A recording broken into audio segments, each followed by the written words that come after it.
அதே போல இந்த ஆயிலம் என்ற கிராமத்தில் தென்னிந்திய திருச்சபை, வேலூர் பேராயம், அரப்பாக்கம் குருசேகரம் இதனுடைய கிளை சபை ஆயிலம் திருச்சபையில் இப்படிப்பட்ட ஒரு வாய்ப்பினை கொடுத்த உங்கள் அனைவருக்கும் இயேசு கிறிஸ்துவின் நாமத்தினால நன்றி வாழ்த்து தெரிவித்துக் கொள்கிறேன்.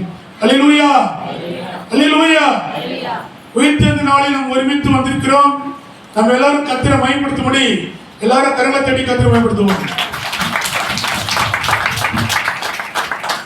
நாம் ஜெபித்து விட்டு தேவ சமூகத்தில் கடந்து போகலாம். எல்லாரும் ஜெபத்தில் இருப்போம்.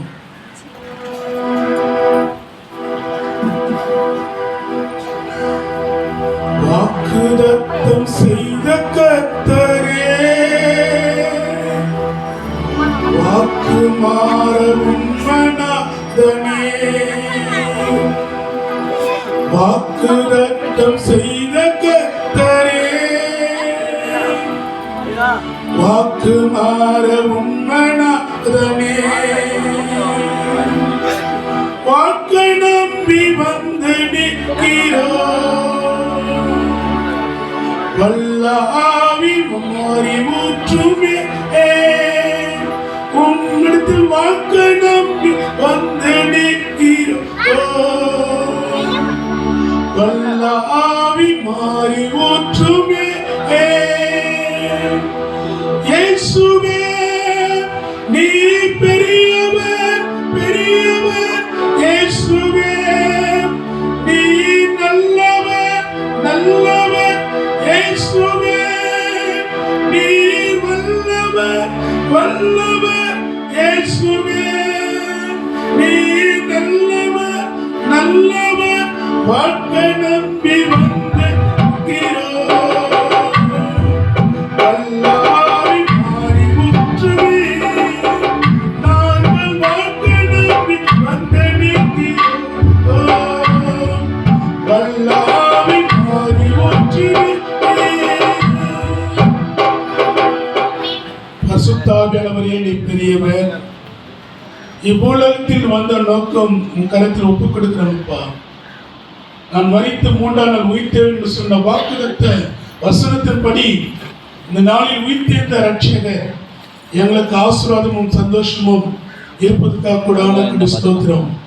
நாங்களும் உலகத்தில் பறைசாற்றும்படி உடைய திருப்பணி ஆற்றும்படி எங்கள் ராஜ்யம் உயிர்த்தெழுந்தார் என்ற நம்பிக்கையுடன் நாங்கள் சந்தோஷமா இந்த நாளில் கொண்டாடுகிறோம். ராஜா நீர் எங்களை ஏற்றுக்கொள்ளும், அடியனை மறைத்து நீர் பேசும்.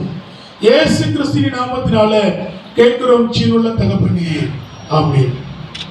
கிறிஸ்துவுக்குள் அன்பானவர்களே, இயேசு கிறிஸ்து உயிர்த்தெழுந்தார் என்பது ஒரு வரலாற்றின் உண்மையானது.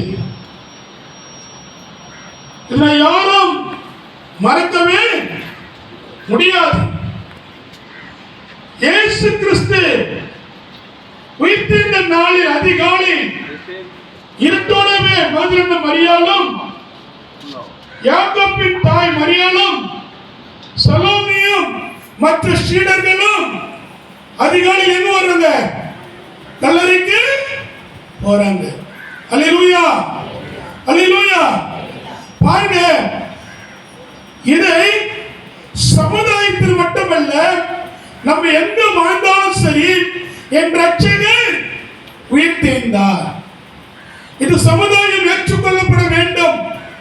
இங்கு மட்டுமல்ல, நாம் இருக்கும் பணியாற்றுகின்ற இடத்தில் கூட என் இயேசு உயிர்த்தெழுந்தார் என்று சொல்லும் போது அவர்களும் உண்மையாகவே இவ்வுலகத்தில் மனிதனாக வந்த ஆண்டவராகிய இயேசு கிறிஸ்து மனிதனாக இருந்து மரித்தார், உயிர்த்தெழுந்தார். அல்லேலூயா, அல்லேலூயா.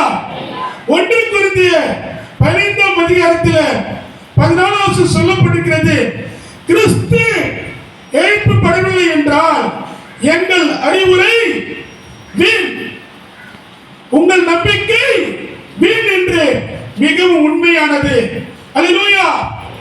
சத்தியத்தை அறிவீர்கள், சத்தியம் உங்களை விடுதலாக்கும். அப்போ இயேசு கிறிஸ்து இவ்வுலகத்துக்கு வந்து ஒவ்வொருவருக்கும் நற்செய்தி அறிவிக்கும் போது, ஒவ்வொருவருக்கும் அற்புதம் செய்யப்படும் போது, சில அடையாளங்களை காண்பிக்கும் போது, ஒரு அளவு ஒரு நாளில் அவர் உயிர்த்தெழவிட்டார், நம்முடைய வாழ்க்கை எப்படி இருக்கும்? அது வீணாக இருக்கும். ஆனா அவர் சொன்னபடியே இந்த நாளில் உயிர்த்தெழுந்தார். அல்லேலூயா. அப்படிப்பட்ட உயிர்த்தெழுந்த நாளில் நம்ம அகமகிழ்ந்து கொண்டாட வேண்டும், சந்தோஷமாய் கொண்டாட வேண்டும். ஏனென்றால் என் தகப்பன், என் இரட்சகர், என் மீட்பர், என் போதகர், என் பிதானவர், என் தந்தையானவர் இந்த நாளில் உயிர்த்தெழுந்தார். பாருங்க, இப்படிப்பட்ட இரட்சகர் உண்மையாகவே அவர் சொன்னபடியே உயிர்த்தெழுந்தார். இதுவரை எத்தனை பேர் மரித்திருக்கலாம், எத்தனை பேர் மரித்து கொண்டே இருக்கலாம். ஆனா இயேசு கிறிஸ்து அவர் சொன்னார், உயிர்த்தெழுந்தார். அல்லேலூயா, அல்லேலூயா. அதனால்தான் இயேசு கிறிஸ்து உயிர் பெறாமல் இருந்தால் கிறிஸ்து சமுதாயம் நிலைமை எப்படி இருந்திருக்கும்? சொல்லுங்க. சர்ச்சில் இருக்குமா? விசுவாசத்தில் வந்திருக்குமா? இல்லை, பழைய ஏற்பாட்டு புஸ்தகம் இருந்திருக்குமா? எதுவுமே இருந்திருக்காது.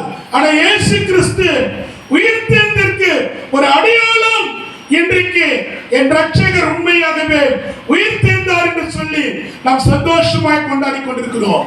அல்லேலூயா, அல்லேலூயா. அப்போஸ்தலர் 2ஆம் அதிகாரம் 32ஆம் வசனம் படிங்க. அப்போஸ்தலர் 2ஆம் அதிகாரம் 32ஆம் வசனம். இந்த இயேசுவை தேவன் எழுப்பினார், இதற்கு நாங்கள் எல்லாரும் சாட்சிகளாய் இருக்கிறோம். அல்லேலூயா. கல்லறைக்கு போன அநேக பேர் பார்க்கிறாங்க. அங்க இருக்கிற தேவதூதர்கள் சொல்லுகிறார்கள், அவர் என்ன ஆயிட்டாரு? கல்லறையில இல்ல, அவர் உயிர்த்தெழுந்து விட்டார். அல்லேலூயா. இதுக்கு நாங்கள் அப்போஸ்தலர்கள் என்ன பண்றாங்க? நான் இயேசு கிறிஸ்து உயிர்த்தெழுந்தார் என்ற ஒரு அடையாளத்துக்கு நாங்கள் எல்லாரும் சாட்சிகள். இன்றைக்கு அற்புதங்கள், அடையாளங்கள், நாம் செய்கிற ஜெபங்கள், நாம் செய்கின்ற உபதேசம், உபவாசம், நாம் செய்கின்ற ஒவ்வொரு காரியமும் நாம் எல்லாரும் என்ன பண்றோம்? ஒரு சாட்சியாக சொல்றோம். நான் 10th பாஸ் பண்ணேன், நான் +2 பாஸ் பண்ணேன், என் ஆண்டவரை நோக்கி பார்த்தேன், நான் விண்ணப்பம் செய்தேன், நான் ஜெபித்தேன், கர்த்தர் எனக்கு அற்புதம் செய்தார். சாட்சி தரம் அது. வாழ்க்கையில் நிறைய சாட்சிகளை சொல்லிக் கொண்டே போவேன். பாருங்க, விசுவாசத்திலும் நாம் நம்பிக்கையா இருக்க வேண்டும். எப்படி இயேசு கிறிஸ்து உயிர்த்தெழுந்தார் என்று அப்போஸ்தலர்கள் சாட்சியா சொன்னார்களோ, அதே போல நாமும் ஆண்டவருடைய சமூகத்தில் ஞானஸ்நானம் பெற்று அபிஷேகத்துக்குள் பெற்று ஆண்டவருக்கு ஒப்பு கொடுக்கும் போது நாமும் இந்த உலகத்தில் திருச்சபையில விசுவாசத்தில சாட்சியா இருக்க வேண்டும், நம்பிக்கையில சாட்சியா இருக்க வேண்டும். எவ்வளவு கஷ்டங்கள் வந்தாலும், எவ்வளவு துன்பங்கள் வந்தாலும், எவ்வளவு வேதனைகள் வந்தாலும் நமக்குள்ள நம்பிக்கை வரணும். நம்பிக்கை இருந்தாதான் நம்முடைய வாழ்க்கையில எதையோ